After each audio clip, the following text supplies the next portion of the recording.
Alors, on l'a compris, tout se joue en ce moment. Simon Claon, qu'est-ce qui nous attend dans l'Académie de Lille? Alors, il faut avoir un chiffre en tête, déjà, Christelle, c'est le nombre de postes supprimés dans l'Académie. 59 dans le Pas-de-Calais, 69,5 dans le Nord. C'est à partir de ça que, effectivement, l'inspection académique va établir ses prévisions de classes ouvertes ou fermées à la rentrée prochaine. Alors, pourquoi autant de postes supprimés? Parce que la démographie baisse, 8000 élèves en moins dans le premier degré à la rentrée prochaine. Et donc le résultat, dans le Nord, 69 postes et demi supprimés, 240 classes fermées et seulement 65 classes ouvertes. Vous voyez que le rapport n'est pas du tout le même. Dans le Pas-de-Calais, 59 postes supprimés. Là, cette fois, les chiffres sont provisoires parce qu'il devait y avoir une réunion ce matin justement pour finaliser tout ça. Elle a été annulée, reportée à la semaine prochaine parce que les syndicats ont boycotté.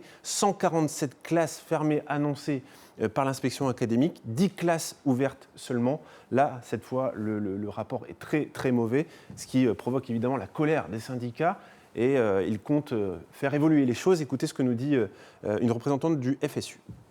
On a une capacité de mobilisation qui est importante sur le terrain.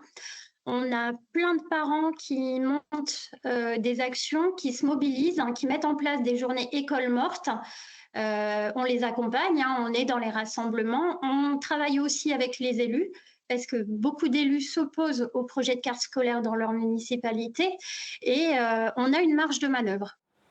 Alors justement, quelles sont ces marges de manœuvre et la tendance peut-elle s'inverser, Simon? Clairement, c'est le rapport de force. On connaît la répartition. Il y aura donc une réunion fin de semaine prochaine, le Conseil social d'administration départementale. C'est dans ce laps de temps que les élus, les organisations syndicales vont devoir faire pression pour inverser la tendance. Il y aura une dernière réunion en mars, Conseil départemental de l'éducation nationale. Clairement, tout sera entériné à ce moment-là. Il n'y aura plus vraiment de marge de manœuvre. Quelques réajustements à la rentrée prochaine. Merci beaucoup, Simon.